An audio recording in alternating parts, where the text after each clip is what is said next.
Hey, thanks for watching our kiddo for a week. I'll be picking him up today. What are you talking about? We weren't home. Wait, what? The voice on the other end of the line clearly belongs to a rattled sister-in-law. So, where is my son right now? My name's Sophia, a 34-year-old stay-at-home mom. I've been married to John for 4 years. We moved in with John's parents last year, sharing the home with them. The reason? John's dad, Matthew, has been having trouble with his legs, and his mom, Victoria, became his primary caregiver. We thought it'd be too much for Victoria to handle both housework and caregiving, so John and I offered to move in. At first, they were hesitant, but they eventually welcomed the idea. He thanked us for our proposal and said he would like to use it. John has a brother, James, who works for a global company and is currently abroad on business. That's why John, being the younger son, felt it was his responsibility to stay close to his parents and initiated the move. Living in my in-laws' house, I had no complaints about Victoria or Matthew. Sophia, your cooking is always so good. I can't do much housework because of taking care of Matthew, so it's really a lifesaver. Victoria was always thankful when I helped with chores. I'd never been mistreated, quite the opposite. Both Victoria and Matthew are incredibly kind, and living with them always left me feeling serene. I'd always known John to be a kind-hearted guy. It's no surprise, given how his parents are. I've always thought of John as a kind person, but I guess it's because he was raised by this parents-in-law that we have similar personalities. In that way, living together at in-laws' house was fun. But recently, tragedy struck. Matthew's health deteriorated, and he passed away at the hospital. It was heartbreaking. And Victoria and John were deeply affected. Soon after, we held Matthew's funeral. Matthew was a beloved figure, so many people attended the service. James came back from abroad to be there. John, Sophia, thank you for taking on so much responsibility. As the eldest son, I should have been the one to stay with Dad. Don't worry about it, bro. Your job overseas is important. That's right. I found happiness living with Matthew and Victoria. Thanks, both of you. I have to head back to my assignment, so please continue to look after Mom. James thanked us and left, clearly feeling bad that he couldn't be more involved. He seemed to feel sorry for not being able to get involved in household affairs. After Matthew's passing, we continued living with Victoria in her home. Not just because James asked us to, but because we were genuinely worried about Victoria, now alone. Victoria seemed deeply saddened ever since the funeral. Both John and I were cautious in our interactions with her. We didn't want to make her feel overwhelmed, so we carried on as usual, being attentive to her needs along the way. Gradually, Victoria started feeling better. Thanks, both of you. I'm okay now. Sorry for worrying you. Victoria said that, smiling warmly, just like before. Both John and I were glad to see Victoria back to her old self. From then on, the three of us lived peacefully as a family. However, there was someone who had recently become a nuisance. That was Olivia, my brother-in-law's wife.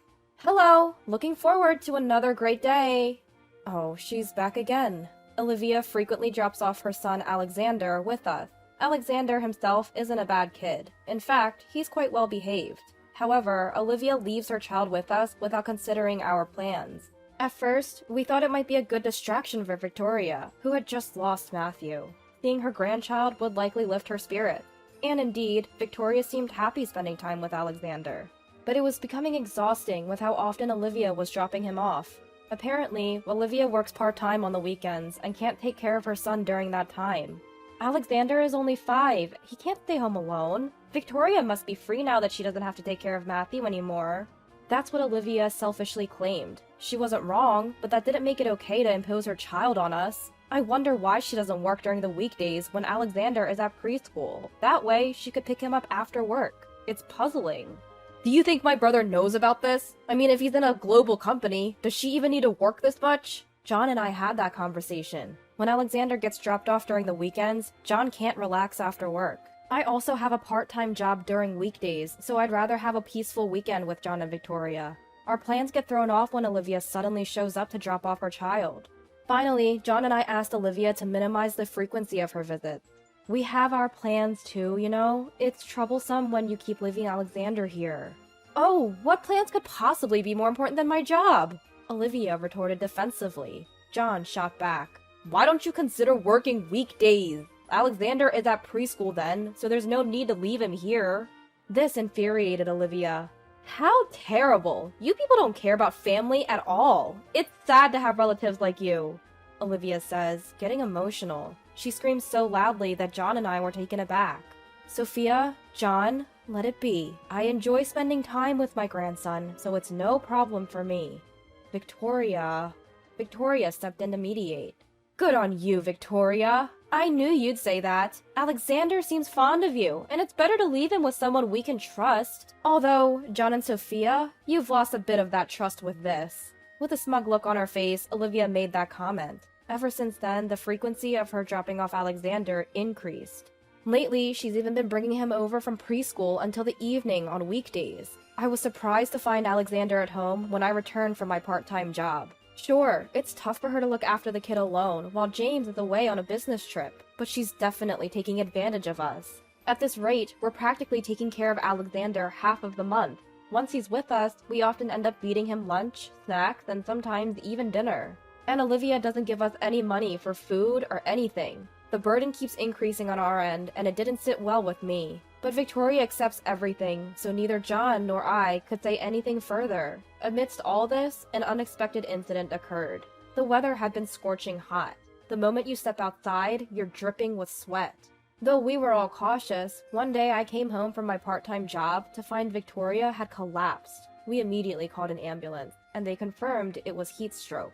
Luckily, she fell just before I got home, so she was alright, but she had to be hospitalized for some time. I got so focused on housework, I didn't realize I was overheating. I'm really sorry for worrying you. It's okay, Mom. Thankfully, you're safe now. John and I were chatting with Victoria in her hospital room. We were relieved, but we had planned a family trip, set to depart the day after tomorrow. If Mom's in the hospital, the trip's going to be a problem. Yeah, we'll need to cancel. As we were discussing this, Victoria had a suggestion. Why don't you two go ahead without me? But Mom, we're worried about you. Right, we can't just leave you behind and go. Victoria insisted.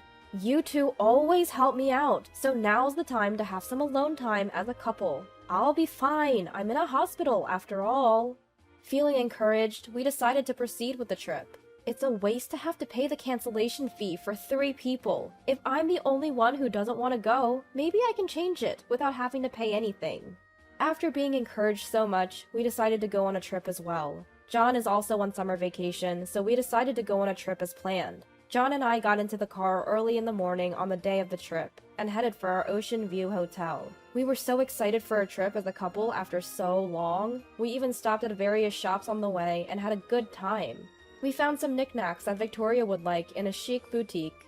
As we were thinking about grabbing some lunch at a cafe, my phone rang. It was Olivia. Sophia? Why aren't you answering your phone? Huh?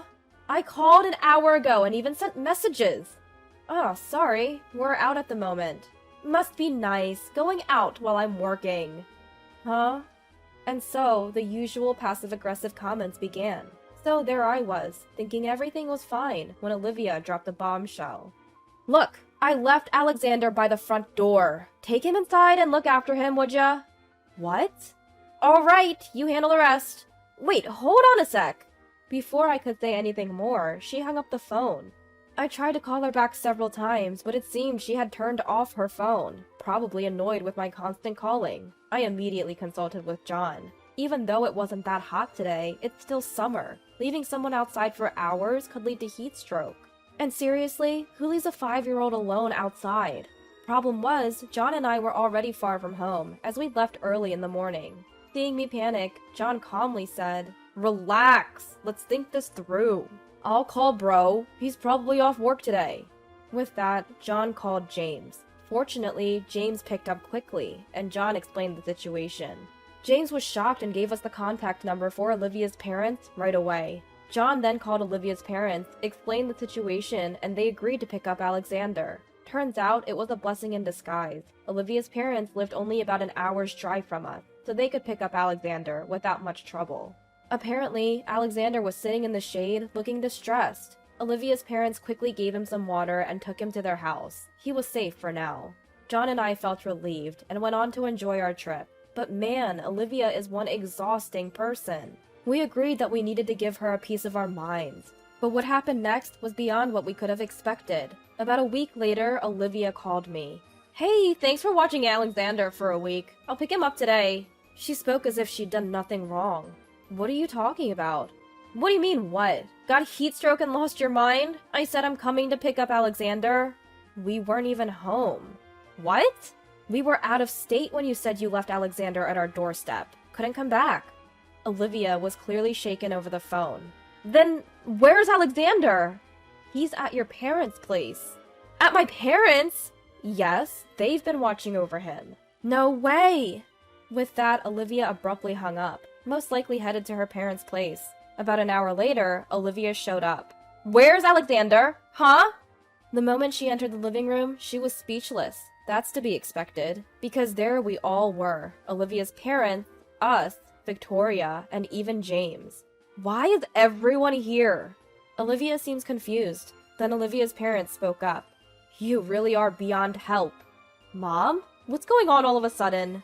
Word is, you've been dropping off Alexander at James's parents way too often, haven't you? Well, I've been busy with work, so it's just on weekends. That's no excuse. Dropping him off every single weekend? I also heard from James's mother that you've been leaving him there on weekdays, too. Olivia's mother and father were confronting her like this. Feeling cornered by her own parents, Olivia defended herself. I'm working, you know? It's okay for me to get a little support. Victoria and John are free anyway. James then chimed in to counter Olivia's justification. I've been transferring you enough money, haven't I? You even said you needed more, so now I'm sending you $3,000 a month for living expenses, and you're saying that's not enough? Yes, that's right. $3,000 is not enough. Olivia was becoming increasingly defiant. Any reasonable person would think you could live quite comfortably with $3,000 a month for living expenses when it's just you and a small child. That's when Victoria sighed. Olivia, why don't you just stop lying? What? I'm not lying! You're not really working, are you? Stunned, Olivia's eyes widened at Victoria's words. I am working! Then please, tell us where you're working. Under Victoria's scrutiny, Olivia started to panic. Victoria then pulled out an envelope and spread its contents on the table. I hate to say this in front of your parents, but I've had my suspicions about you, so I had an investigation done. What? It turns out you've been having an affair. You met him often on the weekends you left Alexander with us, even on weekdays when you could manage the time. Victoria began laying out photos as proof of the affair. Stop! Don't display those pictures like that! Frantic, Olivia tried to hide the pictures. What you've done is a betrayal to all of us. James, who's been working hard on business trips. Sophia and John, who's been caring for Alexander. And most of all, you've betrayed Alexander. It seemed Olivia finally realized the gravity of her actions. Olivia finally broke down and apologized deeply in front of us. I'm really sorry. Can you find it in your hearts to forgive me?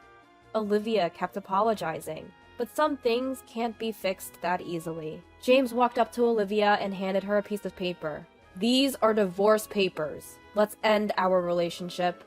What? I don't want a divorce. Shouldn't have had an affair, then. James is right. I'm ashamed to say you're my daughter. Stop causing trouble and just agree to the divorce. No way! No one in the room was on Olivia's side. Eventually, Olivia signed the divorce papers, sealing the end of her marriage with James. James was granted custody of their child. He spoke to his company about the situation and decided to return to the US sooner than planned. Although this cost him a potential promotion, James said, life with Alexander is more important, and they're now living together in an apartment near our family home. As for Olivia, she's been sued for alimony by James and her affair partner. She was also disowned by her parents and is working desperately to pay off her monthly installments. Olivia had wanted to see Alexander, but Alexander himself refused. Apparently, Olivia was too absorbed in her phone to take care of him and often neglected his basic needs. Who would want to be involved with someone like that? Turns out, Olivia's affair partner was also married, and now his wife is suing her as well. Even worse, he decided not to divorce, leaving Olivia with massive debt and losing everything: her child, James, and her parents. From now on, she'll live a lonely life, with most of her earnings going toward alimony payments, but she brought it all on herself. It's the punishment she deserves for her betrayal. Meanwhile, John and I are living happily with Victoria. And since Alexander and James live nearby, we regularly go out for meals or have barbecues in our in-laws' backyard, enjoying quality family time. I plan to continue cherishing this family I love so much and live out my days in happiness.